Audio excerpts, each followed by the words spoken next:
Welcome dear students. Chapter correlation हम पढ़ रहे थे, उसके कुछ न्यूमेरिकल क्वेश्चन जो थोड़े से उसके स्टेटमेंट में थोड़ी सी स्टूडेंट्स को परेशानी होती है, वो स्टेटमेंट मैं समझाऊंगा। ये क्वेश्चन बहुत ही आसान होते हैं।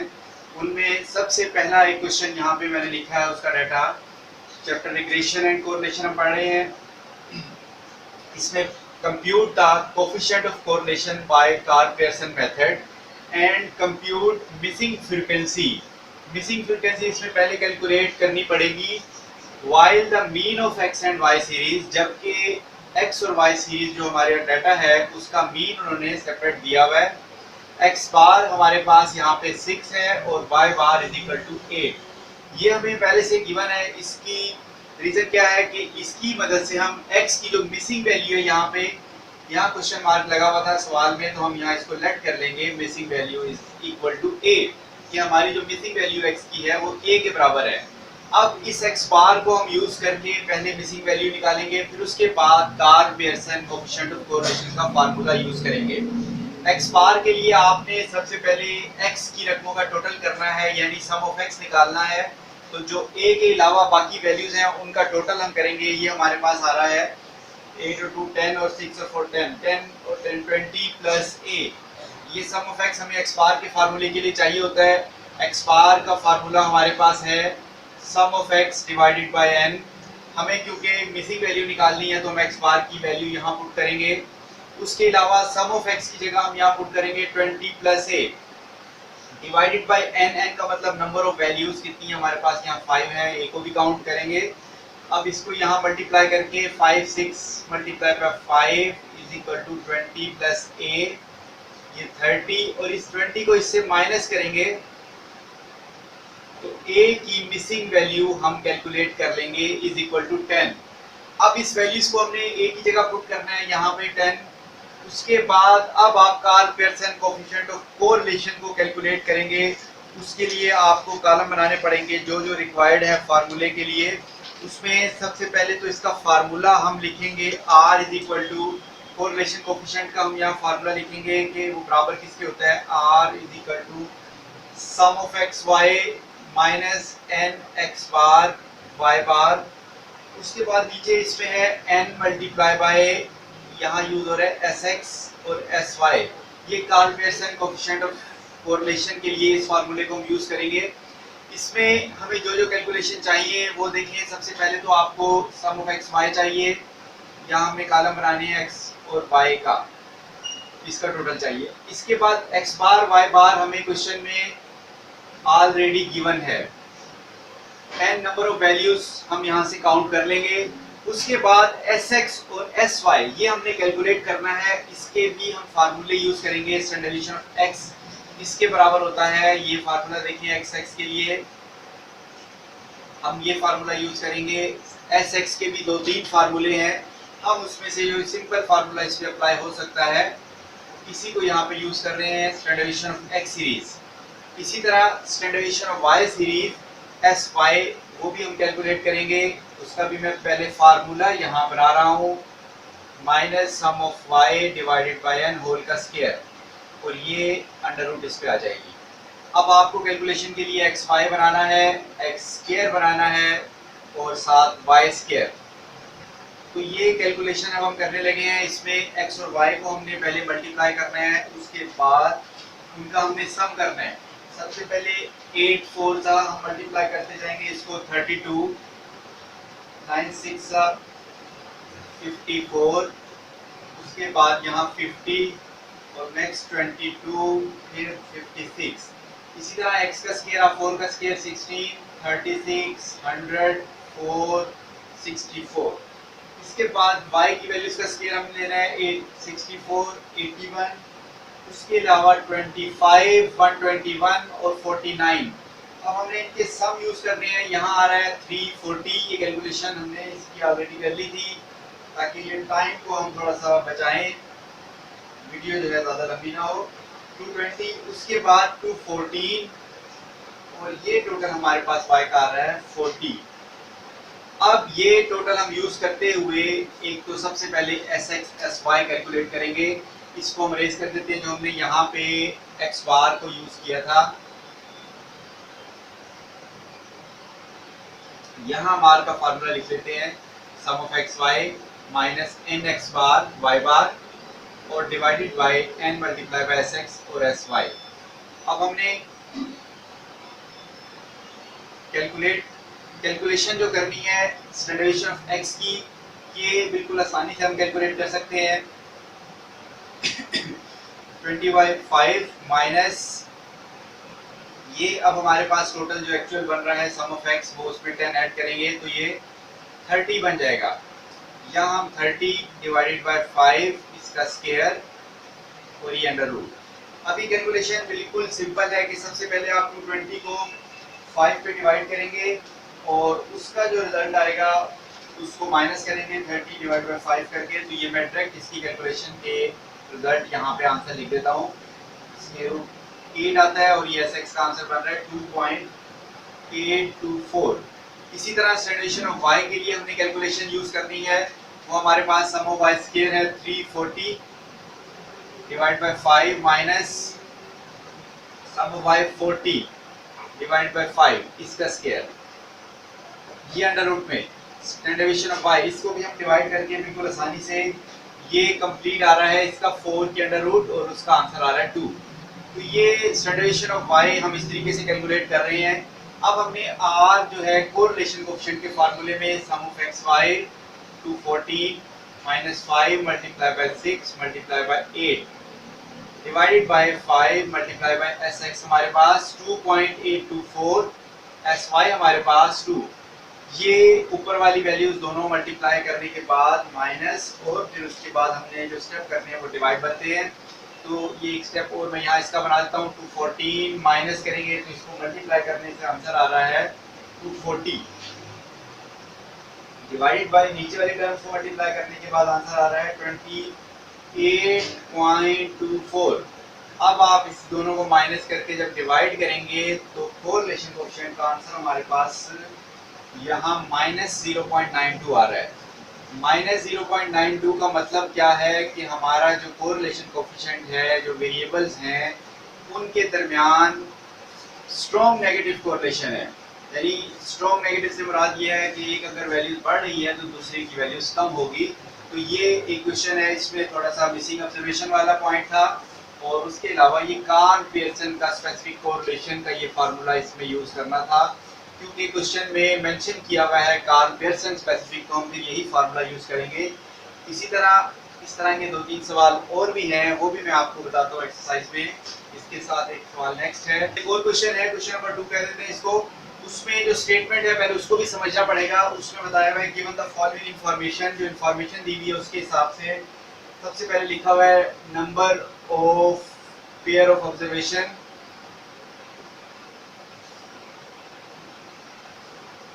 Number of pair of observation given है हमारे पास 15, इसको हम n के इक्वल रखेंगे। नंबर है, तादाद है, तो ये स्मॉल n के बराबर। उसके बाद अरिथमेटिक मीन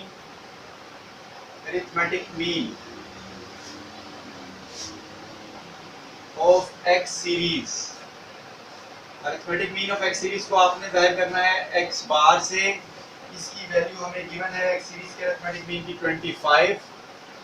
इसी तरह अरिथमेटिक मीन के अलावा स्टैंडर्ड डेविएशन भी दिया हुआ है एक्स सीरीज का, हम वो भी यूज करते हैं यहाँ पे। Standard deviation of x series, इसको आपने लिखना है एस एक्स। इसकी वैल्यू हमारे पास गिवन है 3.01। इसी तरह अरिथमेटिक मीन दोबारा आ गया, लेकिन ये वाई सीरीज का है। ए डॉट एम हम शॉर्टकट लिख लेते हैं, तो वाई सीरीज, इसको आपने वाई बार का नाम देना है। इसका आंसर हमें गिवन है 18। और इसी तरह S D standardization of Y series, इसको हम कहेंगे एस ऑफ वाई। जो वाई सीरीज का स्टैंडर्डाइजेशन है उसको आपने एस ऑफ वाई से जाहिर करना है, तो इसकी वैल्यू भी हमें गिवन है 3.03।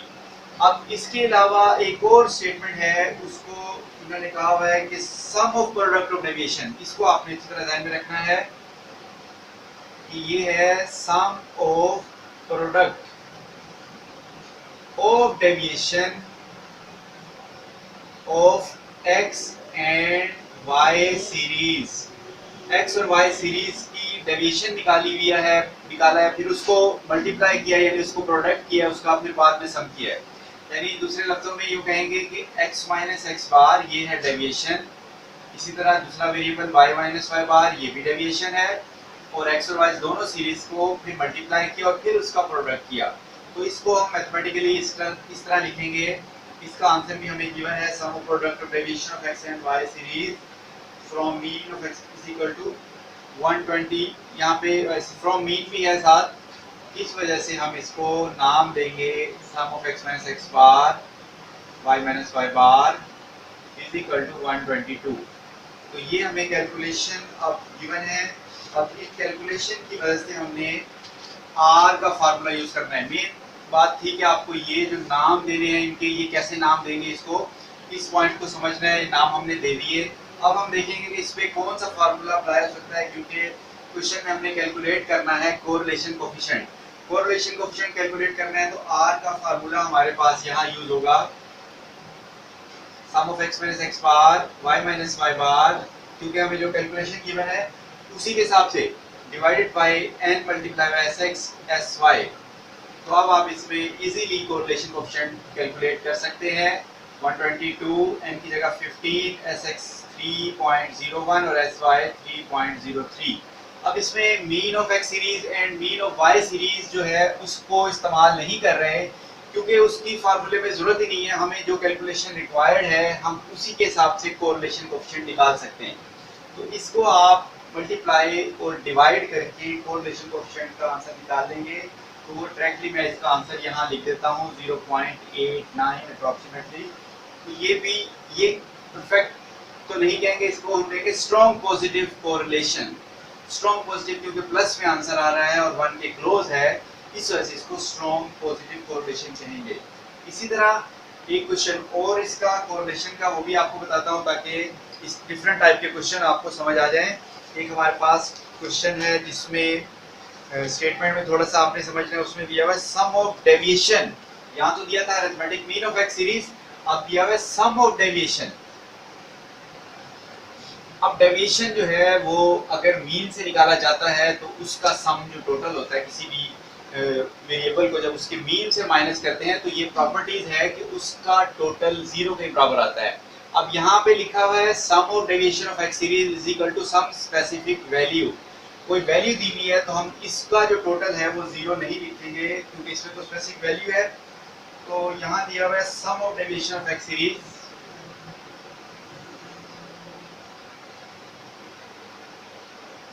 Of x series. X series से डेविएशन लिया गया, माइनस किया गया और उसको हमने नाम देना है सम ऑफ dx, क्योंकि dx हमें ऑलरेडी हम पढ़ चुके हैं axi माइनस a, ये हम d डेविएशन से बनाया है, इसका नाम रखा है d का। तो कोई भी फर्जी वैल्यू a मीन के अलावा, अगर मीन से माइनस हो तो टोटल 0 होता है, मीन के अलावा अगर किसी और रकम से माइनस होगी तो उसका कोई ना कोई आंसर होगा। इस क्वेश्चन में हमें उसकी वैल्यूज बताई हुई है। Sum of deviation of x series is equal to 5, इसको सम ऑफ dx कहेंगे। इसी तरह सेकंड में लिखा हुआ है sum of deviation of y series, यहाँ पे y सीरीज बाकी स्टेटमेंट यही रहेगी। अब y सीरीज से जब डेविएशन लिया तो इसको थोड़ा सा चेंज करने के लिए d ऑफ y का नाम देंगे, इसका आंसर बताया हुआ है 4। इसी तरह sum of square of deviation of x series, यहाँ पे नंबर 3 में हम कहेंगे sum of squares of deviation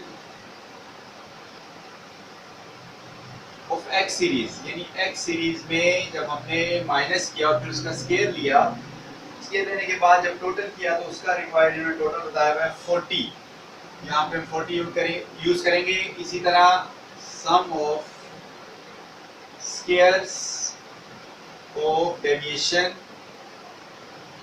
इसी तरह y सीरीज का, y सीरीज में हमें टोटल बताया हुआ है, यहाँ पे हम 50, कोई भी वैल्यू हो सकती है। बहरहाल आपको ये चीज़ समझनी है कि इनको नाम क्या देना है। पहले हमारा समेशन dx स्क्वायर होगा 40, समेशन dy स्क्वायर होगा 50। मेन चीज़ है इनके नाम जो हमने असाइन करने हैं, उसके बाद फिर उसी हिसाब से फार्मूला अप्लाई हो सकता है। इसके बाद हमने नीचे दिया हुआ है sum of the product of deviation of x and y series. Sum of the, ये वही चीज़ है कि sum of the product of deviation of x and Y series. अब इसको आपने नाम देना है sum of d x d y का। इसकी वैल्यू हमें गिवन है क्वेश्चन में, हमें इसकी वैल्यू दी हुई है 32, यहाँ पे हमारे पास है 32। तो लास्ट में लिखा हुआ है number of pair of observation. Number of pair of observation number 6 में, इसको आपने नाम देना है number of pair of observation को n के बराबर। n की वैल्यूज हमारे पास है 10। Number of pair of observation x and y series को आपने 10। अब इसमें compute the correlation coefficient between the x and y। x and y series के दरमियान कोरिलेशन कोएफिशिएंट कैलकुलेट करना है। तो अब आपने देखना है कि डेविएशन के लिए हमारे पास जो फार्मूला था r का, r is equal to n sum of dx dy minus sum of dx multiply by sum of dy divided by, आप पहले ही अंडर रूट डाल लें, यहाँ पे स्क्वायर रूट आती है, इसको लिख के फिर n of summation dx square minus sum of dx इस होल का स्क्वायर। इसी तरह यहाँ पे आएगा n summation dy square minus sum of dy whole का स्क्वायर। तो ये आपने ब्रैकेट में सारा अमल करना है। अब इनकी वैल्यूज हम असाइन करेंगे, इनको n की जगह आपने 10 पुट करना है, सम ऑफ dx dy की जगह 32 minus sum of dx। Value मतलब कोई भी हो सकती है, मेन चीज इसका फार्मूला कौन सा अप्लाई होगा वो आपको जज करना था। और उसके बाद जो है वो कैलकुलेशन करनी है, बिल्कुल सिंपल है कि आप मल्टीप्लाई करेंगे और फिर उसके बाद माइनस करेंगे, नीचे भी इसी तरह। तो इसको ब्रैकेट में लिखने का ख्याल करना है, नीचे वाली दो टर्म है, इन दोनों को सॉल्व करने के बाद इसको अलग सॉल्व करेंगे, इसको अलग। उसके बाद इन दोनों को आपने करना है मल्टीप्लाई, और मल्टीप्लाई करने के बाद लास्ट में आपने इसकी स्क्वायर रूट या अंडर रूट हमने लेनी है। अब आप इसको पुट करके इजीली कैलकुलेट कर सकते हैं। dx स्क्वायर आपके पास यहाँ पे 40 है मेरा ख्याल है ये वैल्यू, इसको हम 40 यूज करेंगे। सम ऑफ dx 5 है, तो यहाँ 5 का स्क्वायर आ जाएगा। ये आपने हमें ब्रैकेट में करना है। इसी तरह नेक्स्ट जो होगा वो यहाँ पे जगह कम है, तो ये आप इसको कैलकुलेशन इसको इजीली सॉल्व कर सकते हैं। अब इसी तरह हम इसके मजीद एक क्वेश्चन देखते हैं। अगर कोई डिफिकल्ट क्वेश्चन है तो वो मैं यहाँ पे आपको सॉल्व करके बता देता हूँ।